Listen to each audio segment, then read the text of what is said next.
കൊണ്ട് ഒരാൾ എങ്ങനെ കഥ പറയും? ആ അവസ്ഥ ഇവിടെ മാറ്റപ്പെടണം. കാരണം ഇന്ന് ഈ വന്നിരിക്കുന്ന കുഞ്ഞുങ്ങൾ ഈ ക്ഷേത്രവുമായി വളരെ ബന്ധമുള്ളതാണ്. കുഞ്ഞുനാൾ മുതൽ ഇന്നിപ്പോൾ കുട്ടികൾ ഈ കുഞ്ഞുങ്ങളെല്ലാം അവര് പൂജയിലൂടെയും ഈ ക്ഷേത്രത്തിൽ അവർ അച്ഛനും അമ്മയെല്ലാം ഈ ക്ഷേത്രങ്ങളിൽ വന്ന് കടക്കുന്നപ്പോൾ നമ്മളെ കുലദൈവമാണ് എന്നെല്ലാം പറഞ്ഞ് പഠിപ്പിച്ച് അവർക്ക് ഏത് എക്സാം എഴുതാൻ പോയാലും എന്റെ ശങ്കരനാരായണൻ എന്ന് വിളിക്കാത്ത ഒരു കുട്ടിയും കാണില്ല. ഇന്ന് കുട്ടി കരഞ്ഞാൽ ഞാൻ ദീർഘിപ്പിക്കുകയല്ല. ഇന്ന് ഒരു കുട്ടി കരഞ്ഞാൽ നമ്മൾ എന്താ ചെയ്യുന്നത്? മൊബൈൽ ഫോൺ എടുത്താൽ പോകും. ആ കുഞ്ഞാ സൗണ്ടെല്ലാം കേട്ട് അങ്ങോട്ട് ആ അവസ്ഥ.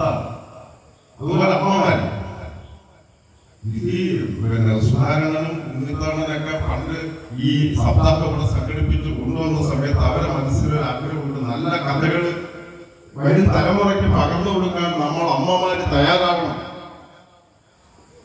വീട്ടിൽ ചുണ്ടിലെ കുറച്ച് നമ്മളെ വീട്ടില്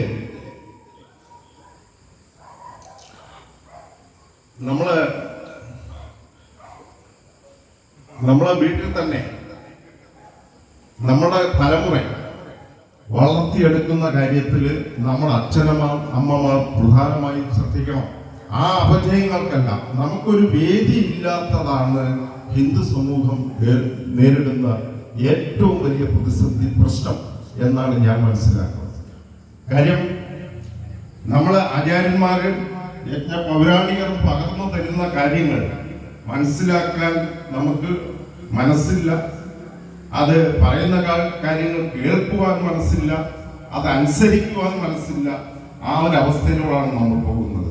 അതെല്ലാം മാറ്റിവെച്ചുകൊണ്ട് ഭഗവാന്റെ ലീലാവിലാസങ്ങൾ, ഭഗവാന്റെ അവതാര കഥകൾ 21 എത്രയോ വർഷങ്ങൾക്ക് മുമ്പ്, നൂറ്റാണ്ടുകൾക്ക് മുമ്പ് രചിക്കപ്പെട്ട ആ കഥകളും ആ കഥകളെ കോർത്തിണക്കി ഇന്നത്തെ സമൂഹം നേരിടുന്ന നന്മതിന്മകളും അതിലൂടെ പറഞ്ഞ് മനസ്സിലാക്കി നല്ല രീതിയിൽ ഇത് ഉതകുന്ന രീതിയിൽ. കാരണം നമുക്ക് ഒരുപാട് പ്രശ്നങ്ങളുണ്ട്. സപ്താഹം നടക്കുന്നെന്നും പറഞ്ഞ് ജോലിക്ക് പോകേണ്ടവരുണ്ട്. വന്ന് പൂർണ്ണമായ ഒരു സമയത്തോടെ വന്നിരിക്കാൻ കഴിയില്ല. പിന്നെ മക്കളെ കാര്യങ്ങൾ നോക്കണം, ഭർത്താവിന് ചോറ് പൊതിഞ്ഞു കെട്ടി വിടണം. പക്ഷേ അങ്ങനെയൊക്കെ ഉണ്ടെങ്കിൽ പോലും നമ്മളൊരു കാര്യം മനസ്സിലാക്കേണ്ടത്, നമ്മുടെ വീട്ടില് ഒരു മരണമോ ഒരു കല്യാണമോ അല്ലെങ്കിൽ മറ്റൊരു ചരടുകെട്ടോ അങ്ങനെ ഒരു ചടങ്ങ്, ചേട്ടന്റെ മോന്റെ ചരടുകെട്ടിനാണ്, കുഞ്ഞിന്റെ ചരടുകെട്ടിന് പോകണം, നമ്മൾ ലീവ് എടുക്കില്ലേ?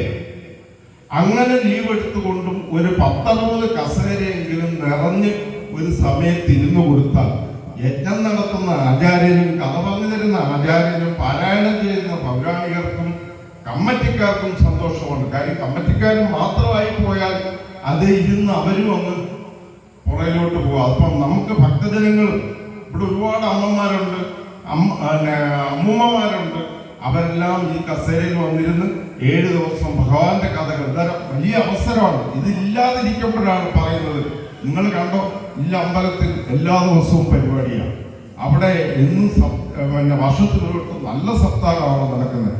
അത് ഇതുപോലുള്ള ജനങ്ങൾ ചെന്നിരുന്നത് കേൾക്കും തോറും നമുക്കും പ്രചോദനമാണ് അടുത്ത പരിപാടികൾ സംഘടിപ്പിക്കുന്ന കാര്യത്തിൽ. അപ്പൊ അതിനെല്ലാം തയ്യാറായിക്കൊണ്ട് നാളെ മുതൽ എല്ലാ കാര്യങ്ങളിലും ഇവിടെ എല്ലാവരും എത്തിച്ചേർന്ന് ഇതൊരു വലിയ ചടങ്ങായി മാറ്റണം എന്ന് അപേക്ഷിക്കുകയാണ്. അതുപോലെ തന്നെ ഈ യജ്ഞപ്രകാശനം നടത്തുന്നതിന് വേണ്ടി ഭദ്രദേവ